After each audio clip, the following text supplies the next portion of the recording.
Prefer BDSM। वो gun वाला scene, हर औरत को ये चाहिए। जेड भैया। हाय बददिमागो, मैं सूजी हूँ और आज मैं इस घटिया बुक के बारे में रिव्यू करने जा रही हूँ। ये जो कैरेक्टर है, पहली बात तो ये बुक फुल ऑफ डिल्यूजनल है, psychopath, crime, thrillers and non consensual. Male party सोचती है कि कंसेंशुअल है और फीमेल पार्टी सोचती है कि नॉन कंसेंशुअल है। Obviously men are dumb।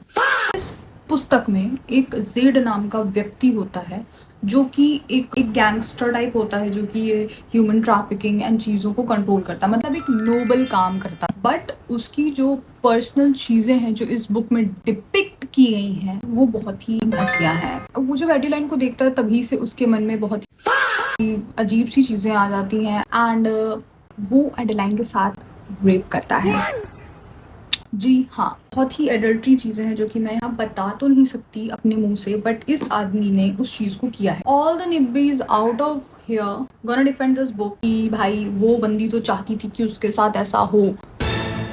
If you are dating some person, you don't know दूसरे की क्या फैंटेसीज हैं, क्या डिजायर्स हैं। आप अपनी चीजें उस पर थोप नहीं सकते ये सोच के कि हाँ उसको भी पसंद आएगा। Consent is the real matter. I know कि एडेलाइन को वो चीजें थ्रिल करती थी, but the writer of this fucking book, what you are influencing people for what? Not every girl think like Adeline Didi. I cannot relate her. I love women, but I am not degrading even. But I don't fucking relate with this girl. मैंने बहुत सी books पढ़ी हैं guys, but मैंने कभी ऐसी female character नहीं देखी है जो I cannot relate with this dumb girl. Love is not everything we need. Nibbies are like so glorifying this shit. But do you really think कि ये काम करता है? कितने दिन तुम डोमिनेंस झेल लोगे ब्रो किसी का? कितने दिन तक तुम झेलोगे कि कोई तुम्हारी प्राइवेसी इन्वेड कर रहा है? मैं तो एक सेकंड भी ना बर्दाश्त करूं। Invading privacy, no person likes this at all. वो बात अलग है कि जेड का कैरेक्टर डेवलप होता है at the end of this fucking shit. I know many people would relate in this book with some sort of fantasy, obsession and daddy issue वाली लड़कियाँ, and some people will gonna say कि अरे normalize, but it is not normal. We cannot normalize this shit. हो सकता है कि मुझे चीज़ें बहुत ही अलग लग रही हो because I am demisexual and I don't hold such things for strangers. Absolutely not. People would like कि वो लड़की तो चाहती थी कि उसके साथ। अच्छा, पहले ना मुझे ये बुक थोड़ी सी फैसिनेटिंग लगती थी कि चलो कुछ चीज़ें तो थोड़ी सी वैसी हैं, but he loves her. But this is not love. मेरा पॉइंट ऑफ व्यू चेंज तब हुआ जब मैंने परस्यूट ऑफ जेड देखी, जब मैंने कीमिन का कैरेक्टर देखा, जब मैंने इस लड़की की जिंदगी देखी। कीमिन इस लड़की को बहुत चाहता था और उसका प्यार जेड की ही तरह था, लेकिन एडेलाइन दीदी की तरह नहीं थी। She is not delusional like Adeline दीदी। बात ये होती है कि हम लोगों को प्यार चाहिए होता है, लेकिन किस तरीके से चाहिए होता है ये आपके पार्टनर पे वैरी करता है। That is the most important thing. तो इन दोनों पर्सनालिटी में यही दिखाया गया है जेड और किमिन में कि वो लोग एक दूसरे को प्यार थोपते हैं। they think like operation, this things dominance, daddy issue सबको होते हैं, तो this will gonna work for them. तो इन दोनों स्टोरी में डिफरेंस आता कहाँ? डिफरेंस आता है अपने पार्टनर पर। Let's dive into this thing little deeper to analysis what the things were. We are all adult, okay? So sex एक अलग चीज होती है, BDSM एक अलग चीज होती है। So some people prefer sex, some people prefer BDSM and some asexual people do not prefer either. So it is the matter of consent and pleasure of both people. No gender bias. तो लोग जो होते हैं वो Z को क्यों glorify करते हैं बट किमिन को क्यों नहीं? क्योंकि एडेलाइन की तरह यूकियान भूखी नहीं होती अटेंशन को और इन सब चीजों की।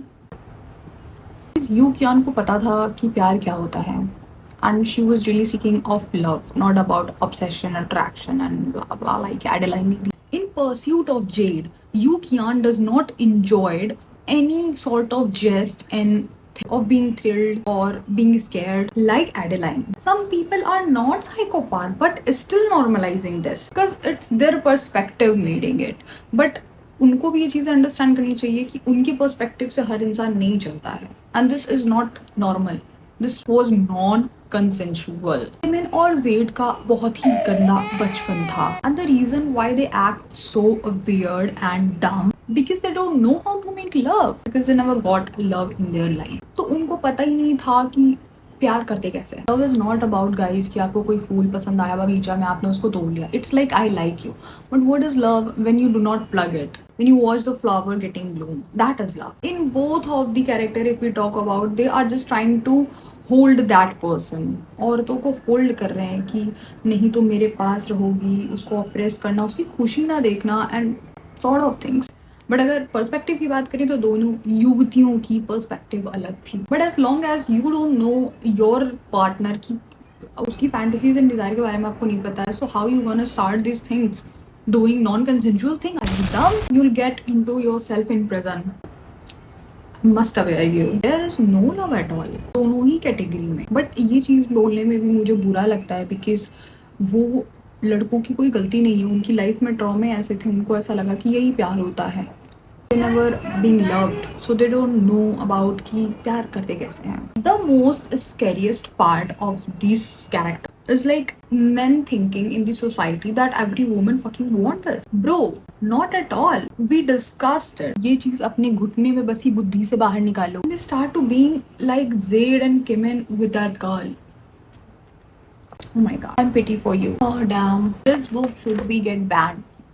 इसको बैन कर देना चाहिए टू बी ऑनेस्ट। लोगों की इतनी बुद्धि नहीं है कि वो कंसेंट का मतलब समझ पाए, तो इस बुक को बैन कर देना चाहिए। I advise to all of the writer there, please write something जो चीज़ों को इतना भी ज़्यादा डिल्यूजन नहीं होना था इन सब चीज़ों में। And this is not dark romance, not at all.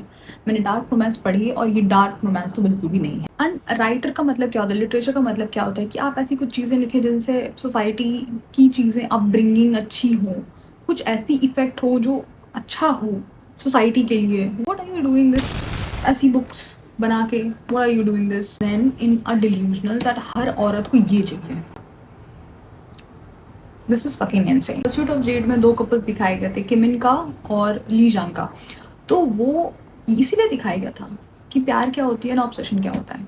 इस बुक को तभी समझा जा सकता है जब आप एक ढंग के एज ग्रुप में हों। ऐसे आप इस बुक को नहीं समझ सकते, बिल्कुल भी नहीं समझ सकते। ये जो टीन एज की लड़कियां या लड़के इस बुक को पढ़ेंगे वो डेफिनेटली उसी लाइन में जाएंगे कि हाँ लड़की को ये ब्रो। अटोनमेंट देखी है कभी तुमने? वॉच मूवीज और रीड ऐसी novels, Pride and Prejudice. Fuck beans to Darcy, why you wanna be Zade? That is fucking कूड़ा। Don't be. फिर आपको ऐसा है कि वुमेन ही चेज करनी है लाइफ में and you doing this things, भाई लड़कियां भाग जाएंगी तेरे से और तू जेल में सड़ेगा टू बी ऑनेस्ट। तो ये सब चीज़ें, ये मूव तो कभी मत करना। This is too dangerous and this is not okay at all. This is so personal after you getting in a relationship and after when you get your lady and जब तुम्हें वो चीज़ें बताती है, जब वो चीज़ें तुमसे बताती है then only you will proceed this things कि हाँ मुझे ये सब पसंद है and adultery things and all. But do not go with like Zade भैया, वो चूतिया आदमी है। And seriously I am just so cringed by this fucking book. This is so, मतलब एक फैंटेसी भी नहीं इसको बोल सकते हम। It is not fantasy, not at all, this is कूड़ा। ठीक, हाईलाइटर शायद आपको दिख रहा हो, मैंने बहुत पढ़ी है लेकिन आगे की बुक्स मुझे उतना अच्छा ही नहीं लगा कि मैं इस पूरा बुक को पढूं। मेरा तो दिमाग खराब हुआ था जितनी बार मैं देख रही थी। एंड वो गन वाला scene, oh my god fuck, मतलब क्या ही इतने पागल लोग एग्जिस्ट करते हैं इस दुनिया में कि I don't get you guys whatever you like in this shit. It's a bit delusional but जो इफेक्ट पड़ता है लोगों पे it is so horrible and so please do not proceed it कि भाई तुम भी पढ़ो, भाई तुम भी पढ़ो। It should be banned bro, so trash to be honest. So today was a review of this fucking 2 characters जो कि बहुत ही ज़्यादा एबनॉर्मल हैं and I hope you guys like it. And today please do not ever misunderstand, characters को समझो, प्यार को समझो, कैरेक्टर को समझो। हर ऐसी जुड़ी चीज़ों को आप रोमांटिफाई नहीं कर सकते। And physical intimacy does happen in porn also, but porn is not a love story just like this fucking trash. It is not a love story, it is not dark romance, so be witty, think so। like कर देना video को अगर पसंद आई हो, subscribe कर देना and comments में तुम बोल सकते हो अगर तुम्हें कुछ भी गालियाँ बकनी है तो। एंड तब तक के लिए bye bye. And obviously I am not gonna read this fucking book, मैं दूसरी बुक पढ़ने वाली हूँ। एंड कल मिलते हैं, बाय बाय।